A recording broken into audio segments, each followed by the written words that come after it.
focus on the fun stuff. Dawn, thank you so much for agreeing to come on my podcast, Focus on the Fun Stuff.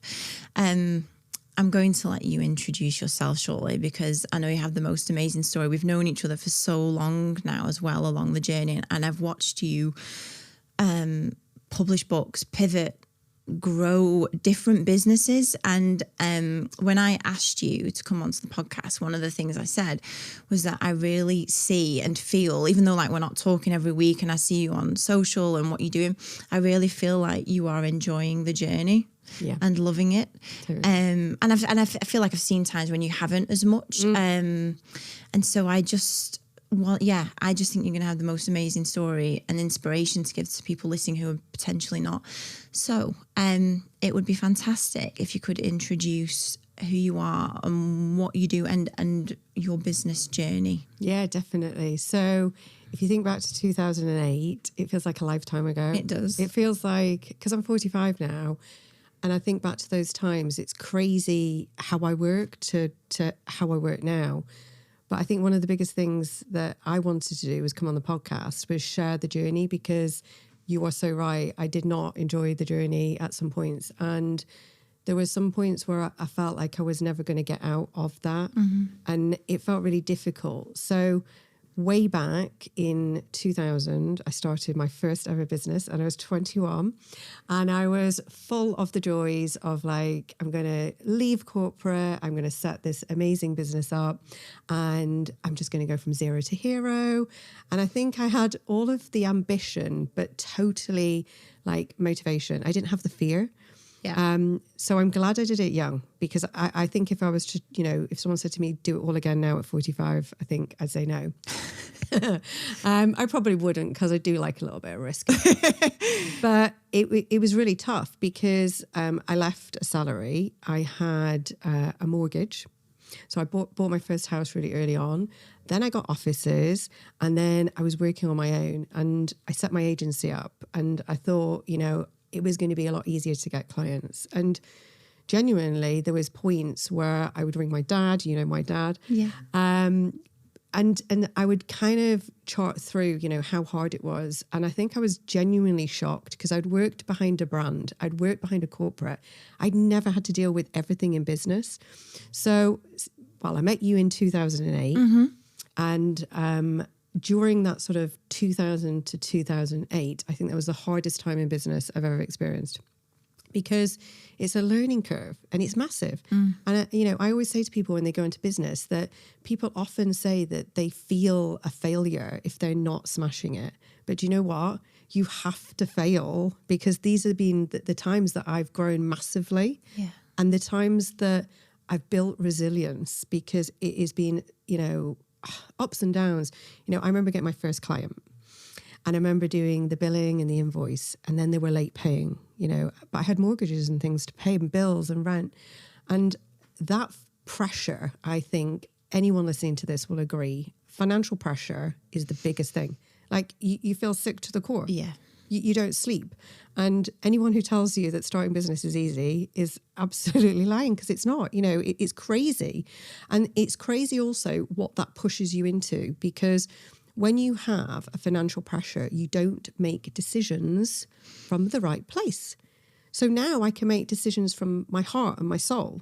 But then I had to do anything to make the money. And it did feel at times like I was selling my soul, and this is the thing. You'll relate to this because we were new in business at the same time. So started my business, it got to the point where literally in my third year, I'd kind of got over some of the turbulence, but I'd maxed out. I'd hit a point where I couldn't take on any more marketing clients. And what I was doing is I was helping people in an era that the internet had just, started. Yeah.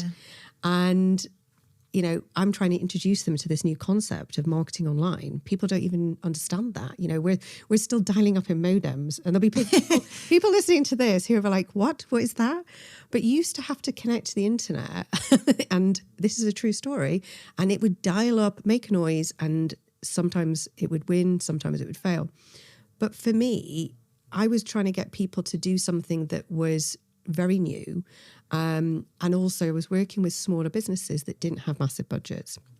And there was a point where I kind of felt that my messaging wasn't quite right. I'd maxed out and I thought I need to change things. So this is kind of when I started to introduce the Virtual Business Partner Program.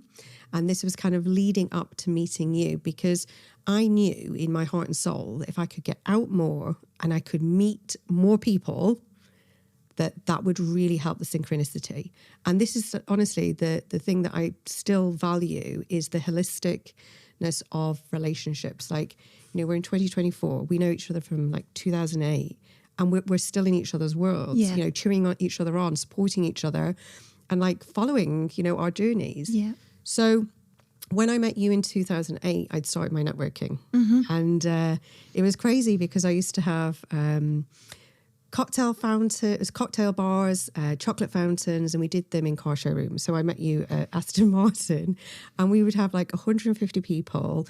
We had lights, we have driving simulators, and it was fun. And that changed my whole life, because it brought the fun back into it. It brought the energy, the motivation, and it changed my whole mindset, because I was talking to people and things started to flow. I got clear on my messaging. I started to get my lead generation in play. And then you were starting your business. Yeah. And, you know, how we met, I think you came to was it my Aston Martin event? It was one of the Aston Martin events, yeah. In Wilmslow. Yeah. And you got one of your clients. I think did. Probably one of your first clients. First client, yeah. Still not a client, but still a friend. We were just talking because you live in the same town as him, and he still looks after my dog when I'm on holiday. Yeah, still see your life. And I see them more than I see you. But, you know, this is the thing. Like, when we talk about business, like, everyone who's listening who has started a business will know that pain that I'm talking about. And it does change. So there's been pivotal moments. The networking event side of things was big, because it went from Aurora Marketing, my agency, which is still thriving, still going strong. I'm not operationally involved in that now, but Business Consort formed with the networking events. And I think the crazy thing is everything I've done has grown organically. And I think if you're looking to have fun in business, when I've made decisions about going forward, if I've done it from my gut and it feels congruent and it feels fun, those are the things that have been easy. And Business Consort, we built a social networking event, and it sounds crazy to say this now because, you know, we have Facebook and TikTok and things like that. But it was one of the first social networking events, and we were bringing people together, and, you know, they were networking. We had the panel of experts. We had amazing sponsors like Coots and HSBC. And we did them in Birmingham. We did them in Scotland. We did them in London, Park Lane. And that was the center point, I think, where everything started to kind of cause a ripple effect, because I got my name known, built 50,000 people into this social network. Wow. And then we started doing training, because what we were doing in the agency, people were saying, well, can you train our teams? Can you help us like implement the strategy? So next crazy stage was in 2003, we'd started the journey to get accredited as a training academy. So obviously we were doing networking events, we were building this training academy, and then 2005, we managed to get our accreditation. So like a private university with the Chartered Institute of Marketing. And it was tough. I mean, I jumped through hoops and hoops and hoops to get to that point, but I am so proud of what I achieved, because although it was difficult, and at points I honestly didn't think we were going to get it, and at points I thought I'm just going to give up here, we've now in 2024 trained over 35,000 students. Oh my gosh. I know. So it's possible, like, you know, but the thing is people go online, and you probably see this, they think that, you know, we are where we are, and this was something that just evolved in the past couple of years. But I've been in business 24 years. I mean, how long have you been in business now? 16 years. Yeah. It's crazy. Time. So if I think about my agency that's still happening, my networking events, I don't do them now. That basically evolved into Business Consort Academy. So we're digital marketing. We teach degrees, and our students graduate in Westminster, which is amazing. Wow. And that's proud. That's a proud moment, because when I talk about something really feeding my soul, one thing that didn't connect with me was success. And I don't know if you've ever experienced this, but people would say, oh my goodness, you've done amazing things. Like, and how successful you are. And I wasn't feeling it. I was kind of going, oh, okay, thanks. And At that time you were feeling it? Well, yeah. I mean, probably from 2000 up until even sort of like 2015, I was in this cycle of kind of this organic growth. I did the agency, I did the networking, I did the academy, I did the accreditation. It just felt like I was ticking things off. And people would come up and say, you know, that's amazing, but I didn't feel it. And this is kind of where I am now, because everything had to change. Because if I think about the pivotal moment that was the catalyst for me opening my third business, it was walking to a train and counting the steps, like literally. So set up my academy. The more that grew, and it was fast, because at that time there was nothing accredited. I was doing training for all sorts of corporates, huge money. I was doing speaking gigs. I got best female speaker. So over that time, it just kind of grew and grew. I could have traveled 7 days a week and earned the money. And I was just, you know, cash was coming in and everything was flowing, but it just didn't feel right. And I think it felt soulless. And this is why now my mastermind is called Success from Your Soul, because now I connect with what I've done, because I had to slow it all down and really understand what my purpose was. Right. So if you think back to when you set your business up and I set mine up, we probably had very similar visions of being an entrepreneur, helping people, but having time and like having freedom, and yes, having money, because, you know, let's face it, we're all in business to make money. Yeah. And although all of those things were happening, there wasn't enough of the freedom. And that was the bit that felt out of balance. I felt tied. And because I had the agency and then I had the academy, it felt like I couldn't get out. Right. And that was a time where people would be looking at me going, that was the most, like, you know, successful time in your life, Dawn. You were really scaling and growing. And then my team, I think they thought I was having a nervous breakdown. I said, I want to stop. Like, I just want to stop. And I said, right, the first thing I'm going to cut out, because I did like micro stages of changing. I said, I'm not doing any more training. And everyone's like, Dawn, you've got a training academy. I was like, yeah, but, you know, we serve people online and that's fine. So I spent a lot of time changing the operations, changing the learning experience. And it was killing me, because I already knew in my heart that I wanted change, but I had to go through all the steps. Like the micro steps. That was the painful bit, because they were micro steps as well. Yeah, because I couldn't change it overnight. Right. And it's like, you know, when you make that decision, I couldn't have the outcome quick. Yeah. And it took like 3 to 5 years. Really? Yeah. Oh, wow. To really get the operations of the agency and the academy running to the point where it felt joyful, and that I was giving my best, and the bits that I was involved in were my zone of genius. They were the bits that light me up. It's like you say, doing podcasting, you know, brings you energy. Now I'm doing all the things in those businesses that I love, but I was so in it, I felt stuck. And I think my biggest advice for anyone listening to this is that you can change things. It may not be the easiest thing to do, but it's not more comfortable to stay where you are. Because if I'd stayed where I was, I would have still felt disconnected.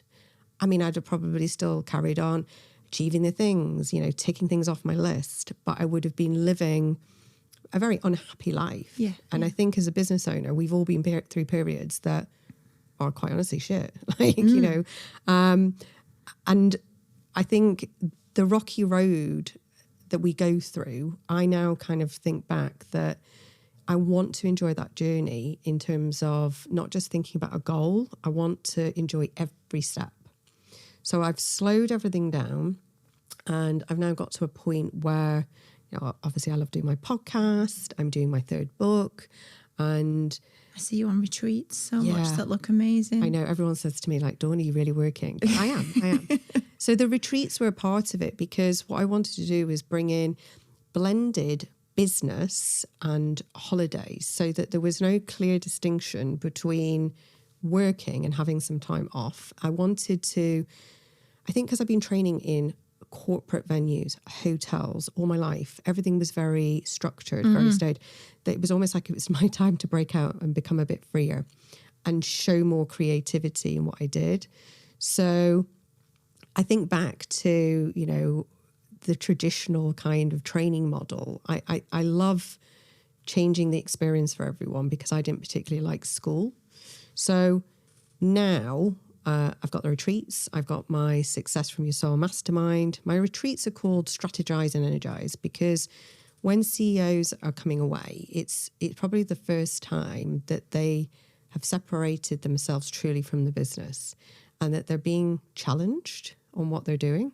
Because as you know, as business owners, who challenges us?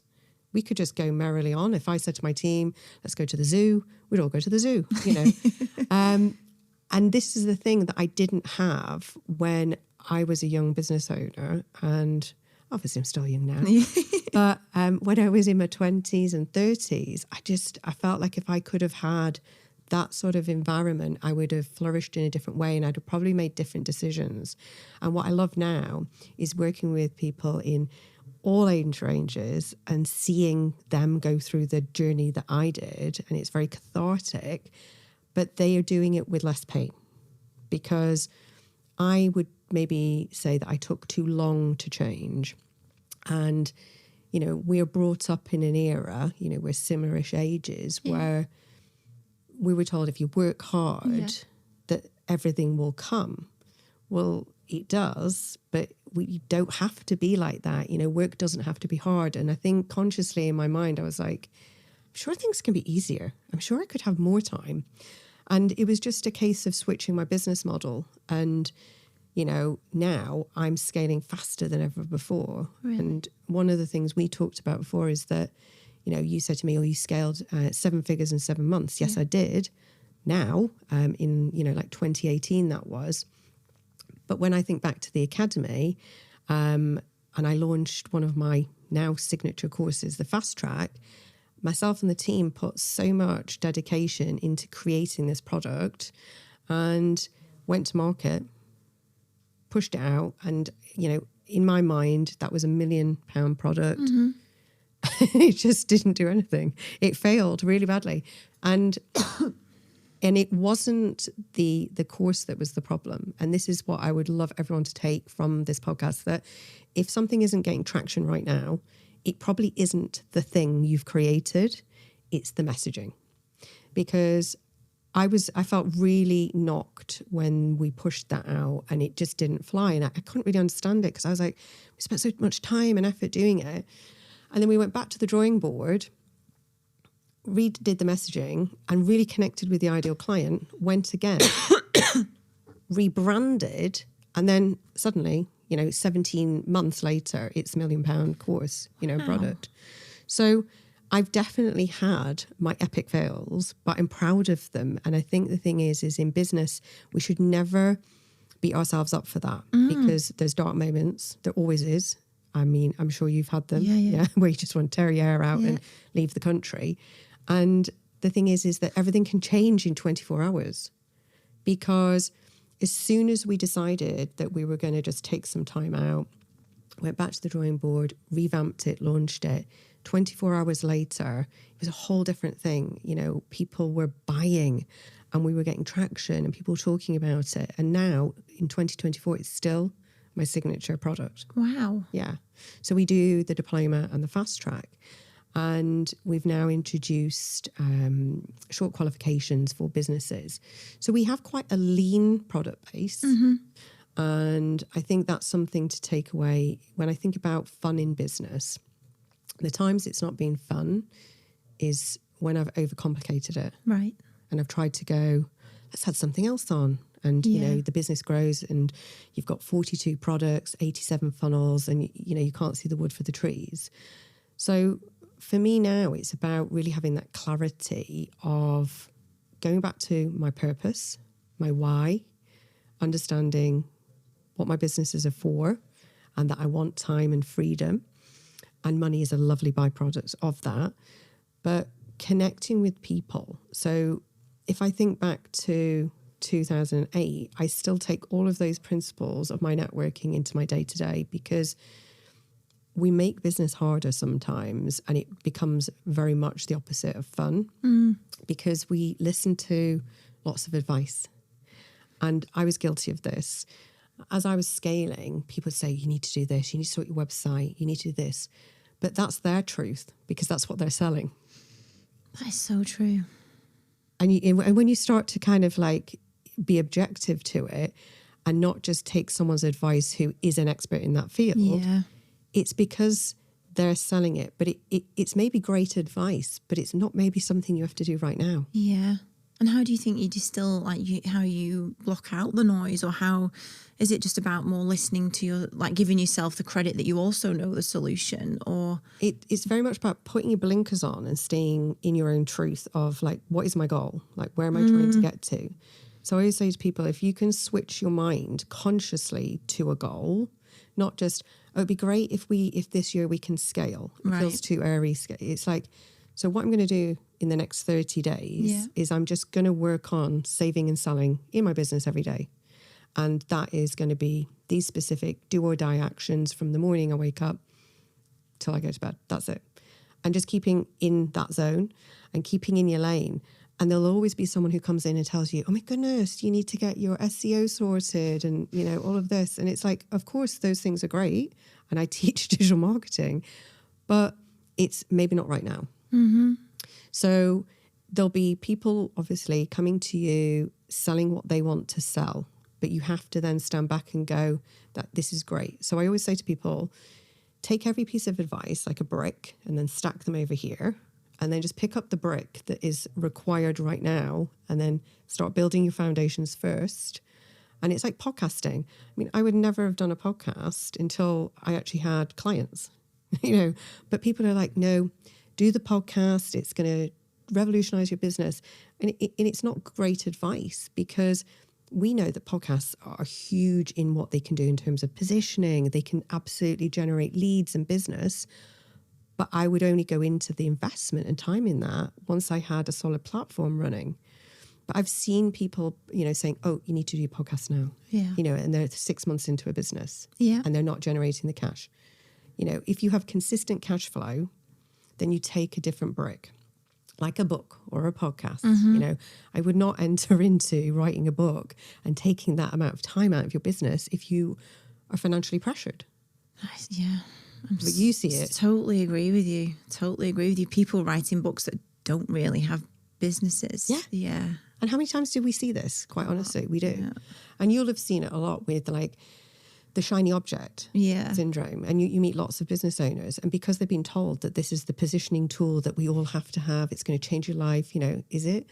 I think if you go into writing a book and starting a podcast with your complete strategy and mission and vision around it, but it can't be around about fast cash, because it's not about that. And I think the thing is that people have been very burnt by coaches or gurus because they've been led into that. For me, it's about getting consistent cash, getting stability in a business, building the team and the resource, like, you know, you guys help with, and getting that kind of ecosystem flowing, because that's when you have the time and energy to think more creatively, and when you're not maybe in the business as much, and you can kind of see the bigger vision, and you're working on the business and guiding the strategy. But, you know, if you're working 12, 14, 16 hours a day and someone says, do you start a podcast? I mean, I just don't even get it. But you know what I mean? We see it. I mean, with the book writing thing, I mean, I did my book because I had it as a specific purpose. But that was my second book. I got my publishing contract with Wiley. And I did dynamic digital marketing. I found the experience of writing my book in 4 weeks, 400 words. Oh my gosh. An absolute hell, right? But, you know, it was a journey and I did it. But the purpose was to get it on the reading list and obviously to position in digital. So it did all of that, and it's still serving me now. But my first book, I think I was crazy because when I was 21, I decided to write a book called Character Building. And obviously didn't have a stable business. I had inconsistent cash flow. and decided to bring 37 authors together and raise money for cancer research. Now, it was a huge learning curve, and, you know, I don't regret doing it, but I think the timing was slightly off. I had to get my book into Waterstones. I was rigging Waterstones, and I got my book in there. I mean, how I did this, I must have had so much gumption. I don't know, but I think I had all of the excitement that I just thought, well, of course they'll take it. You know, I did it. I mean, I don't know if I can imagine me doing that now. But I wrote my book, and, you know, it wasn't great timing because it distracted from what I needed to be doing at the core and the heart of my business. So I could have scaled my business far easier and with a lot less stress if I hadn't have done that. Right. So when people go, oh, you know, you're writing your third book, I'm going to be writing my third book, but I have 3 projects that I want to complete before I go into it, because I know that I have to put my heart, my soul into it. And writing is a labor of love. Like, you can't just sit down in between a meeting and do it. You need time. So I think the shiny object syndrome needs to stop in business. And I think if someone tells you something, just keep going back to, is this my truth? Is it aligned to my journey? Or is it just aligned to the fact that they would like a retainer or a new client or something like that? And that's what happens. And how many times probably have you been contacted by someone telling you that you absolutely need to do something in your business? And we've kind of gone, oh, okay, only to find it wasn't that revelationary. Yeah. It didn't really need to happen. And it actually was more of a distraction or a hindrance. Because I've wasted a lot of money in business, and I'm sure you agree. How many times have you invested in something and gone, I'm not even really sure why I did that? Yeah, totally. Yeah. So, you know, the thing is now I'm more conscious of staying in my lane, only doing things that I want to do. Having simplicity and clarity, I would say, in any stage of my business have been the key. Because when it's scaled, it's either been through an epic fail that I've learned massive lessons from, or it's been when I've been so clear on my vision and so aligned to it and attached to it that my mind is consciously focused, and that's it. I will do the thing and I will achieve the thing. And I think when I think about the 7 figures in 7 months, that's why I stayed true to, this is my model. I am not going to do anything that anyone else says. I was part of masterminds, and I listened a lot and I learned a lot, but I didn't get distracted from what other people were doing. Right. Where I've done that in the past. I mean, let's be honest, we all have. So have I, yeah.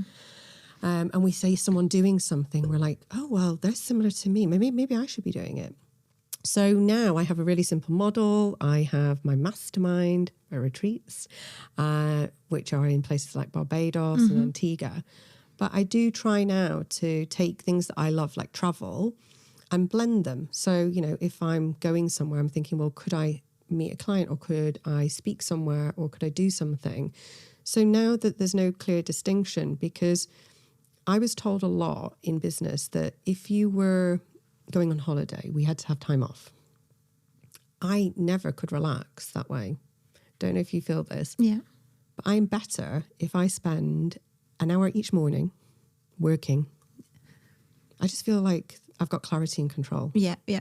I mean, I think we're probably a little bit control freaky, but that for me just means that it feels like everything is spinning. It feels good. It feels like I know where everything's at, and then I can detach more for the day. So anyone who says, you know, they work 4-hour days, I truly don't know if that is a thing, because that's not been my experience. I think you can work less, but you can, if you're doing things that don't feel like work, then that's where my energy comes in. So I don't really care, like if I was at an event till 10 o'clock at night, I was enjoying what I was doing. So I think it's the blended balance for me. It's like, is work fun, and is fun work? And do they go in a holy synchronicity? And if they do, then I'll do it. So yeah, I've evolved a lot. I've set my agency up, done my academy, done my books, done my podcast. I've got 2. I've got Digital Marketing Made Easy, and it's always in the top 50 anywhere in the world. Dawn of a New Era is now top 3% global ranking. But with everything, and again, you know, business owners listening to this, you'll relate to the fact that everything has to change still. It doesn't stay static. So I'm going through a bit of an evolution of my podcast, a bit of a rebrand. And I will be going into obviously like the next zone of my business, my next level of growth, which very much kind of centers around enrichment and experience. So if I think about how I'm working on a day-to-day basis, one of the things that's changed my life is looking at building in an experience and designing my diary around how I want to live.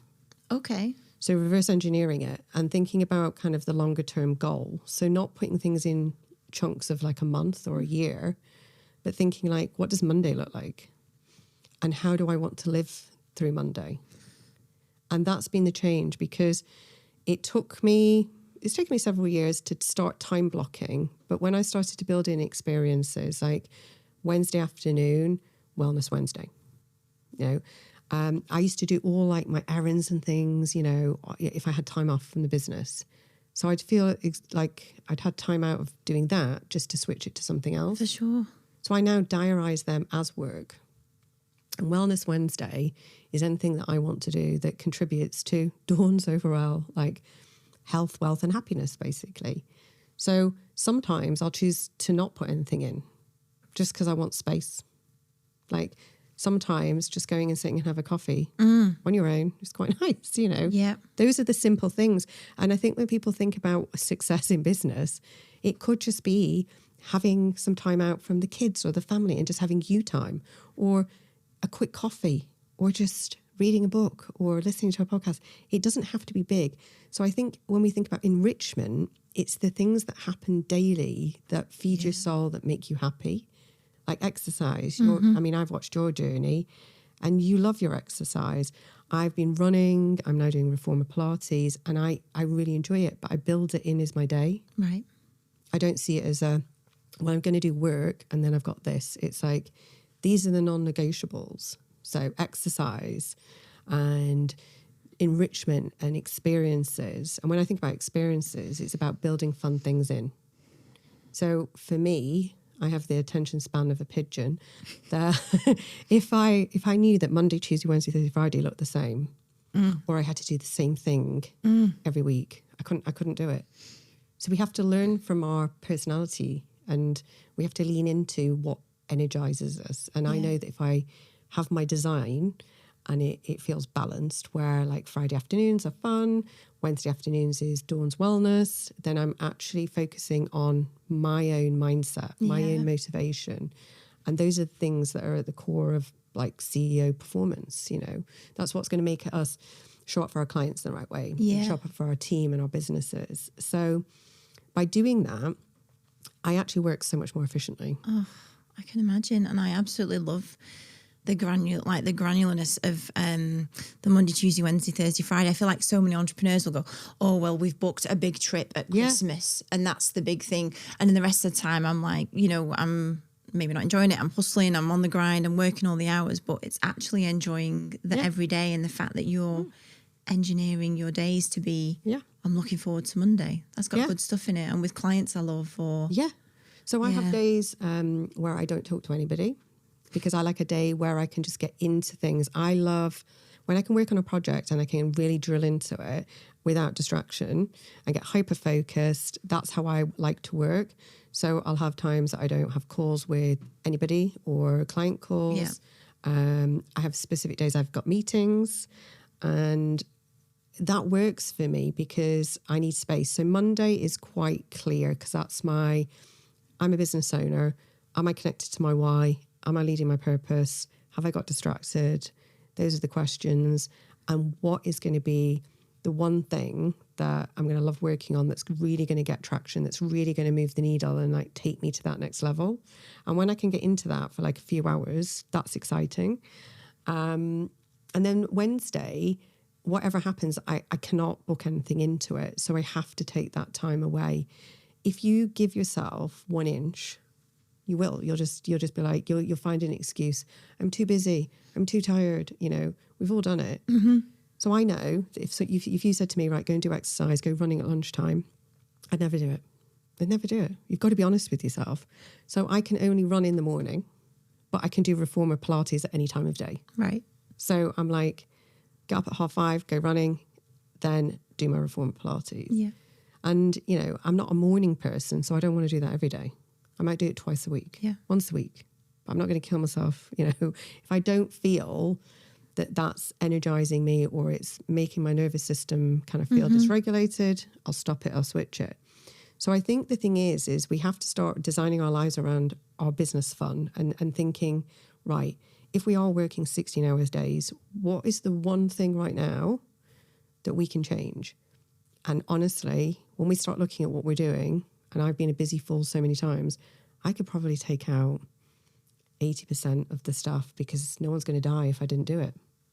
And when I started to kind of relax a little bit and think, well, if I didn't do this one thing, what would happen? And I took it out, my days got clearer, my brain got clearer. And you must do this for clients all day long. Yeah. Declutter. And I think the decluttering is like in my house, in my business, all of the time, just kind of keeping everything easy breezy and not micromanaging people, just kind of allowing them to work in a way that feels good for them. So I've got some of my team are late morning people. Right. So they can work whenever they want. I don't mind. As long as the things get done, then they can take ownership and do it how they want. So as soon as I've managed to step out of that, and it took a while, then everything started to flow better. And I think the thing is now is I can think, well, even if I am away, I'm going to be working. So I don't have that whole panic. So the 16-hour-a-day thing, and I think back to the things I've done, declutter, delegate things, you know, and just get things off your plate. Because if the accounts or bookkeeping was left to me, it would never happen. It would never happen. So there's certain things that I know are my superpower. Yeah. And the thing is that there's people who love doing bookkeeping, right? Who knew? But, you know, in all seriousness, we have to give the things that we're not good at. So things like bookkeeping, admin, all of the things that are very much attention to detail are not my thing. Give it to someone who loves that, and then you start to see your business flourish. So there is possibility of change. And the thing is, you've got to be prepared to go a little bit slow to get out of that 16-hour grind, to really kind of connect with, are the things that you're doing either like increasing your customer base, your average order value, or your purchase frequency? If they're not, don't do them. Because those are the only things that actually matter when you're scaling your business. Yeah. And you will be better off because you'll work better with your team, you'll give better client experiences, and you'll go deeper. And you'll find that you get better results in whatever you're doing, whether you're selling products or services, whatever it is. You'll have more of a creative mind. So if I think back to my first kind of year of work, the biggest thing I would probably go back and tell myself was stop getting distracted, delegate and declutter, and start designing your diary and day and force you into time blocking and really just thinking like, why am I doing this? Waking up every day and really kind of thinking, have I moved away from my focus? Am I still enjoying it?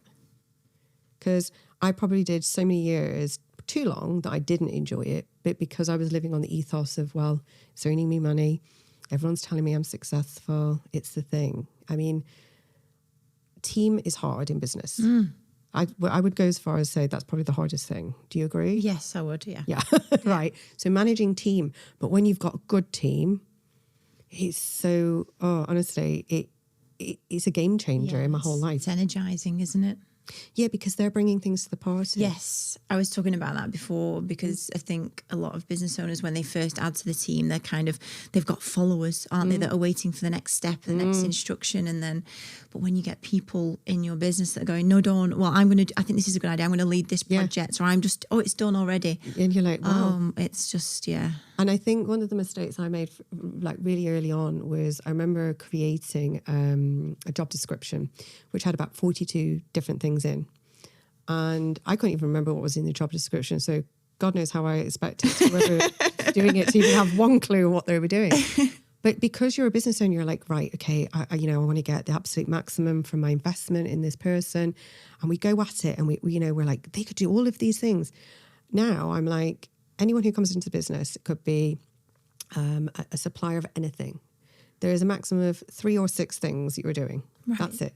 Right. So if you can't remember them and I can't remember them, then we've gone too far. Oh, that's a great rule. Yeah. I love that. It's changed because now I'm like, okay, so this is your responsibility, this is your responsibility. And because they have 3 things, it's almost like they can align daily, hourly to those things. Yeah.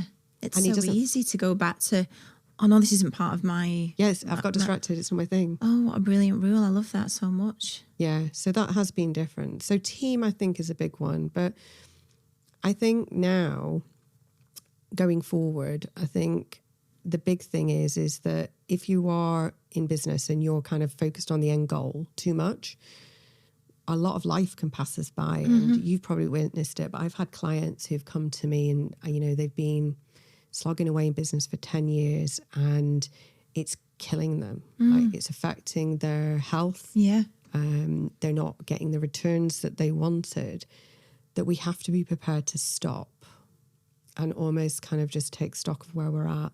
And in 24 hours, everything can change. Just making one decision, you know, can really change the way. And it could just be like changing your sleep and just focusing on that one thing and actually thinking, if we're not tired, we're going to make better decisions. We're not going to be as angry, you know, we'll probably be better in our client or home life as well.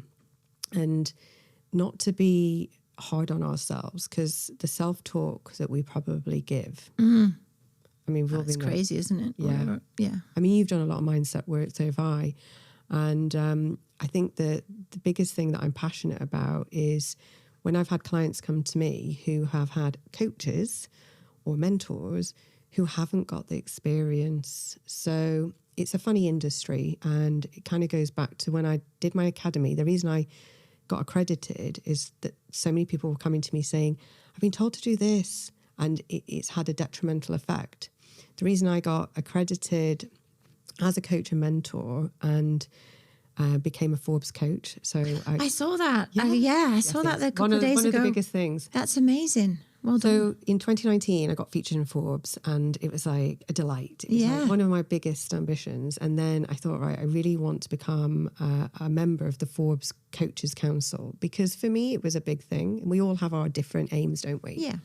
And when I got welcomed onto that and accepted, and, you know, there's some harsh criteria to do it, I felt like it was really aligned to my mission and vision. Yeah. Because I am passionate about it. I've met people who have been on so-called retreats, who have been left in a state of trauma, or they've been given advice or half advice.